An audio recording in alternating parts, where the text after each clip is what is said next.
Bonjour à tous, bienvenue sur ce nouvel épisode de l'Hebdo des marchés, épisode numéro 41 déjà. Nous sommes le lundi 25 mars et j'ai l'honneur de co-animer ce podcast avec Marc Toiti. Salut Marc. Salut Antoine, bonjour à toutes et à tous. Alors, cette semaine, eh bien, quel est le sommaire? On va tout d'abord parler de la France, on va parler du déficit public de la France qui ne cesse d'augmenter. Marc, tu vas nous aiguiller là-dessus. Ensuite, on fera un point banque centrale, puisque la semaine dernière, il y a quand même eu 5 banques centrales majeures qui ont tenu leur politique, réunion de politique monétaire.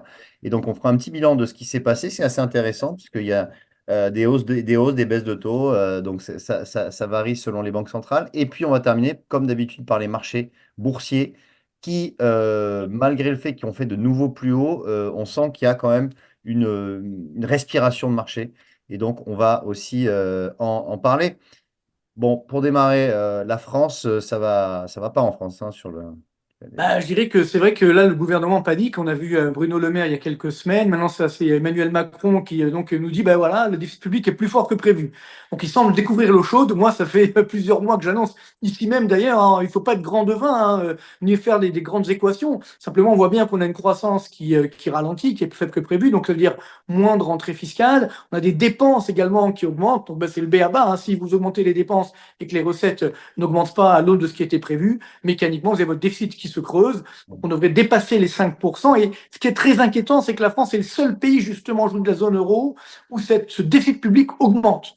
Et donc, mécaniquement, quand le déficit public augmente, il y a des tensions, évidemment, sur les taux d'intérêt des obligations d'État. Et c'est là où le gouvernement panique un petit peu, puisque la note de la France va être révisée fin avril par Moody's and Fitch et pour fin mai à peu près par Standard Poor's. Donc, ça veut dire que on aura certainement une dégradation. En fait, il faut être très honnête, on aurait déjà dû être dégradé il y a bien longtemps. On ne l'a pas été pour X miracles, hein, on ne va pas rentrer dans le détail, mais c'est vrai que quand on voit des pays comme l'Italie ou le Portugal qui ont fait des efforts énormes pour réduire justement leur déficit et leur dette et qui, eux, ont une note bien moins bonne que la nôtre, on se dit, il y a quand même un petit problème, surtout pour l'Italie, elle est toujours triple B, donc c'est quand même un petit peu surprenant. Donc nous, c'est vrai qu'on devrait être dégradé un petit peu et donc mécaniquement, les taux d'intérêt vont augmenter. Tout le problème, c'est que les mesures annoncées, on nous dit oui, on va réduire 5 milliards, peut-être 10 milliards d'euros de dépenses. Ça fait tous les ans, on nous annonce ça depuis des années, hein, et finalement, la dépense publique ne baisse jamais. Depuis qu'on a des statistiques en France, la dépense publique n'a jamais baissé en France. C'est quand même assez incroyable. Donc là, évidemment, ce n'est pas une baisse des dépenses, c'est une moindre hausse. Donc ça peut plus durer, c'est plus crédible et ce qui veut dire que là aussi, on a un problème donc, de crédibilité. Donc, bien sûr, les agences de notation, mais j'ai envie de dire, le problème n'est pas tellement ça, parce que je rappellerai que les agences de notation, elles notaient triple A, les dettes subprime, quelques semaines avant que ça n'explose. Hein. Donc, ce n'est pas un modèle de crédibilité. Par contre, c'est sûr que au niveau de la confiance des investisseurs, même si pour l'instant, la France conserve quand même une bonne note, même si on est un petit peu dégradé par rapport aux autres, ce qui compte justement, c'est la dynamique. C'est-à-dire qu'on se rend bien compte que tout ce qui avait été promis n'est pas tenu et qu'à partir de là, les petites réformettes qu'on va faire ici, les petites baisses, les petites économies qu'on va faire ici ou là, ça ne va pas changer. Moi, je suis pour, au contraire, ce que j'appelle une thérapie de choc bienveillante. Ça veut dire il faut redorer le blason de la croissance en baissant fortement les impôts, notamment la CSG ou les impôts sur les entreprises. Donc là, mais d'un montant d'au moins 30 milliards, donc ça booste la croissance. Mais si on fait ça, il faut également baisser les dépenses et pas faire du saupoudrage 3, 4 milliards ici, 5 milliards là-bas, sachant que tous les jours, quasiment, on augmente les dépenses publiques à droite, à gauche. Donc, c'est vite perdu, ces économies. Donc, il faut repenser complètement la dépense publique française. Je rappelle que la dépense publique en France, c'est 58% de notre PIB, numéro un du monde. Nous sommes numéro un du monde en termes de dépenses sociales également, 32% du PIB. Mais on ne va pas évidemment baisser les dépenses sociales maintenant parce qu'il y a une crise sociale. Donc, par contre, on peut baisser les dépenses de fonctionnement qui augmentent de 23 milliards d'euros par an depuis 3 ans. C'est des sommes complètement folles. Il faut arrêter, ou du moins réduire ce qu'on appelle le millefeuille administratif, c'est-à-dire toutes les couches de dépenses publiques, depuis l'Élysée, Matignon, les ministères, le Sénat, l'Assemblée, les régions, les cantons, etc., agglomération de communes. Enfin, c'est un capharnaüm. Donc là, on peut enlever quelques quelques touches, quelques couches du millefeuille, et ça fonctionnera très très bien. C'est-à-dire qu'on aura une dynamique, je dirais, positive, parce que c'est ça le problème. On a beaucoup de dépenses, mais les services publics se dégradent. Donc c'est pas un problème de moyens, les moyens sont là, c'est un problème d'allocation de ces moyens. Donc Mm. là, évidemment, on sera attendu sur ça. Il va falloir repenser complètement la dépense publique, et pour ce faire, il faut une volonté politique très forte. Et je ne crois pas malheureusement que nous l'ayons aujourd'hui. Donc, ce qui veut dire que on risque d'avoir des mauvaises surprises encore sur les déficits publics, puisque pour 2024, comme il y aura encore moins de croissance, autour Oui. des 0,6% selon moi, même 1% selon le gouvernement, ça veut dire plus de chômage, donc plus de dépenses, moins de recettes, et ainsi de suite, donc plus de déficit. Donc on n'y arrivera pas. Donc il Mm. faut repenser complètement cette dépense publique française. C'est un gros travail. Est-ce qu'on a le courage de le faire? Voilà. Ou sinon, il faut être clair, les taux d'intérêt vont augmenter, ils ont déjà augmenté. Sachez qu'aujourd'hui, je termine par ça, la charge d'intérêt de la dette en France, c'est 50 milliards d'euros par an. Et d'ici 2027 au plus tard, ça sera 75 milliards d'euros par an au minimum. Vous vous rendez compte? Ça Mm. veut dire que en 5 ans, la charge d'intérêt de la dette, c'est quasiment 300 milliards d'euros. C'est pas sérieux. Donc, tous les économistes qui ont dit non, mais la dette, c'est pas grave, ça nous coûte rien, etc., c'est complètement faux. Ça nous coûte très cher. Et donc, il faut arrêter. Et d'autant que, dernier point, il y a un risque également de stabilité de la zone euro, parce que comme tous les pays de la zone euro font des efforts et que nous, on continue la gabegie de dépenses publiques, ça peut évidemment créer des tensions au sein de la zone euro. Et là, ça serait évidemment particulièrement dangereux pour l'avenir existentiel de la zone euro. Donc, on voit bien que c'est au-delà du chiffre, 5%, 5,5, Oui, c'est oui, pas bien tellement, sûr. bon, c'est important, mais ce qui Mm. compte vraiment, c'est la stratégie, les perspectives qu'on veut dresser pour les finances publiques françaises. Oui, oui, c'est sûr que c'est pas très reluisant. Euh, Maintenant, en termes d'activité économique, la semaine dernière, on a aussi les directeurs d'achat, notamment dans les services. Et je regardais, ça fait quasiment un an qu'on n'a pas dépassé la zone d'expansion, hein, qui est la fameuse zone des 50, puisqu'on est Mm. sous les 48 même pour ces PMI services. Qu'est-ce que tu peux nous en dire, Marc, sur cette Alors, activité? c'est vrai que donc là, c'est la première estimation des chiffres du mois de mars, donc Hmm. des indicateurs des directeurs d'achat, donc indicateurs avancés de l'économie, de la croissance. Et donc, c'est vrai que c'est très surprenant parce que la France, c'est le seul pays aujourd'hui, quasiment dans le monde, où non seulement on est sous les 50, et en plus, ça baisse. Oui, Par exemple, a l'Allemagne, elle est sous baissé les par rapport au mois 50, précédent. mais, Ouais, ouais. mais ça monte un petit peu. Même dans les Hmm. services, c'est au-dessus des 50. Pareil Oui. sur la zone euro, c'est au-dessus des 50. Donc, nous, évidemment, on est en deçà, que ce soit dans l'industrie, dans les services, et pour l'indicateur composite, ça veut dire tout secteur confondu. Donc, c'est ce que j'évoquais tout à l'heure, c'est-à-dire que la croissance, malheureusement, Hmm. elle n'est pas au rendez-vous. Et il y a aussi une enquête qui est sortie la semaine dernière, l'enquête INSEE, et l'indice de l'emploi de l'enquête INSEE est reparti à la baisse, ce qui montre que le chômage va encore augmenter également en France. Hmm. Donc c'est vrai que c'est pas reluisant. Et j'ai envie de dire, moi, ce qui me fait beaucoup de peine, c'est que moi, j'ai pas arrêté de le dire, pas que à nos dirigeants, mais à tout le monde. Il faut réagir. Ça fait déjà un an qu'on voit ça, même plus d'un an, et on n'a pas voulu réagir. On était dans le déni de réalité. Et donc maintenant qu'on est confronté à la réalité, on ne comprend pas ce qui est en train de se passer. Et donc là, c'est particulièrement dangereux. J'espère qu'on va s'en sortir, bien sûr, comme tout le monde. Mais la France est devenue le maillon faible, entre guillemets, de la zone euro. L'Allemagne va mal, c'est sûr. Elle est en récession assez dramatique. La France, pour l'instant, on est en stagnation. On évite quasiment la récession, mais c'est quand même pas l'euphorie. Mais surtout, les perspectives, je pense que les Allemands vont redémarrer progressivement, certes, en 2024, alors que nous, on va rester sur la croissance autour des zéros, voire légèrement négatif. Et donc ça, évidemment, ça montre bien que la France ne joue plus son rôle. Et donc il y a un problème de confiance, d'inquiétude sur l'avenir de l'économie française. Si en plus on est dégradé, que les taux d'intérêt continuent d'augmenter, quand les taux d'intérêt augmentent, ça casse l'activité économique, donc ça fait de la récession, ça casse l'investissement, la consommation, ça fait du chômage. Après, c'est un cercle pernicieux. Donc c'est vrai qu'aujourd'hui c'est très très dangereux, donc il faut vite réagir et surtout réagir de façon crédible. Pas, voilà, c'est vrai que Bruno Le Maire a sorti un nouveau livre, donc formidable, mais il nous dit en fait ce qu'il faut faire. Sauf qu'il a Hmm. le pouvoir depuis 2017, quoi. Donc, pourquoi ne l'a-t-il pas fait avant? C'est vrai que c'est un petit peu surprenant. Donc, voilà, il faut aujourd'hui arrêter. Je dirais, c'est vrai qu'en France, on n'a pas une grande culture économique. Heureusement, il y a eToro, donc ça permet de développer la culture économique. Il y a ma chaîne YouTube également, faut pas l'oublier. Mais c'est vrai que ça permet de développer la culture économique, mais ça ne suffit pas. On a encore une culture de lutte des classes. Moi, je vois encore des économistes, moi, ça me rend fou, que je connais bien, on va pas donner de nom, qui nous disent, ah mais non, mais la dette publique, c'est pas grave. On a des actifs, etc. Donc tout va bien. Oui, on a des actifs, mais bon, qui va vendre la Tour Eiffel, si vous voulez? À qui on va la vendre?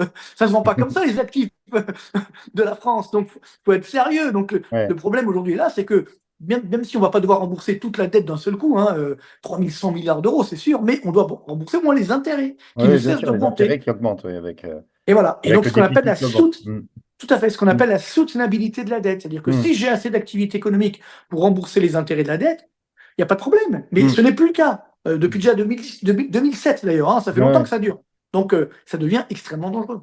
Alors justement, c'est les banques centrales hein, aussi qui viennent au secours au final des économies et des pays. Et la semaine dernière, donc 5 banques centrales hein, qui ont tenu leur réunion de politique monétaire, notamment on va commencer par la Bank of Japan, Banque centrale du Japon, qui pour la première fois déjà depuis 2007, du coup, a remonté ses taux d'intérêt et est sorti des taux négatifs. Alors certes, c'est pas une remontée très énorme, hein, puisqu'on passe de -0,1 à une fourchette entre 0 et 0,1, mais on repasse en taux positif. Et puis, on a eu aussi, alors à contre-courant, la Banque centrale suisse, qui était la première des grandes banques centrales à ouvrir le bal de la baisse de taux, puisqu'elle a jugé que sa politique monétaire était assez efficace contre l'inflation. Donc, c'est la première à avoir baissé ses taux. Et on sent que, bien sûr, la Fed, la BCE devraient suivre hein, au courant de l'année. Voilà, quel est un peu ton regard, Marc, par rapport à ces Alors, banques centrales? c'est vrai qu'il y a beaucoup de sujets. Alors bon, c'est vrai que la Banque du Japon, ça fait 17 ans qu'elle n'avait Mm. pas augmenté ses taux d'intérêt. C'est quand même C'est assez ça. incroyable. Mm. Alors d'ailleurs, pour tout vous dire, je pars au Japon là tout à l'heure. Alors, j'espère que c'est pas à cause de moi, hein, qu'elle augmente.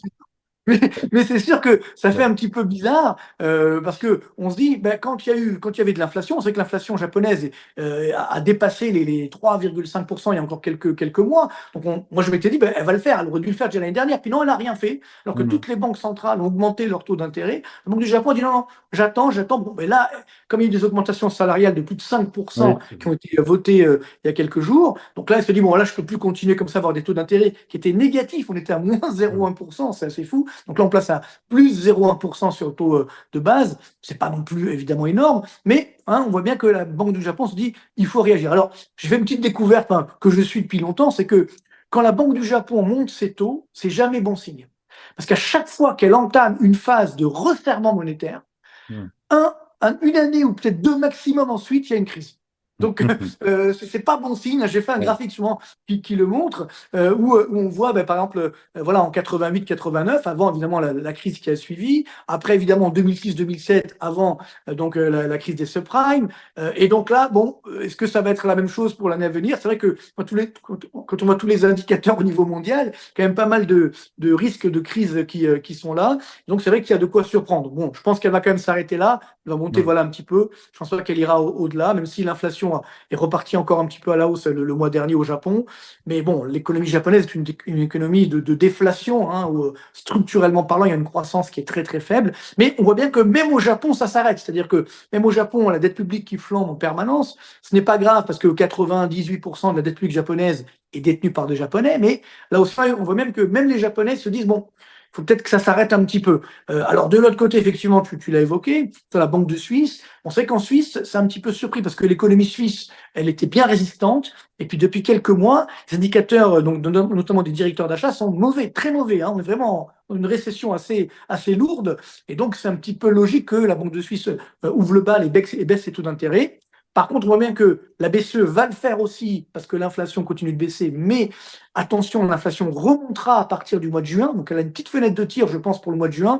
Juin, juillet, il y aura peut-être deux baisses de taux d'intérêt d'affilée. Mais je ne crois pas qu'il y en Ouais. aura beaucoup plus, hein, parce que, hein, je l'évoquais tout à l'heure, c'est vrai que la France retombe dans la récession, mais l'Allemagne va mieux. Donc, Ouais. attention.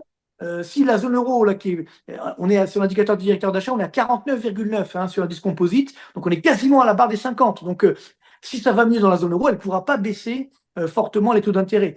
Pareil pour la banque centrale américaine et même la Banque centrale d'Angleterre, hein, la Banque d'Angleterre, où l'économie va mieux. C'est vrai qu'il y a eu la récession au Royaume-Uni, mais là, ça va mieux. Les indicateurs des directeurs d'achat sont très bons. Hein, on est sur 3% de croissance, que ce soit donc au Royaume-Uni ou aux États-Unis. Donc, c'est sûr que l'inflation baisse un petit peu, mais c'est pas non plus formidable. Donc, les taux d'intérêt vont baisser, mais ne vous attendez pas à une très forte baisse des taux d'intérêt monétaires.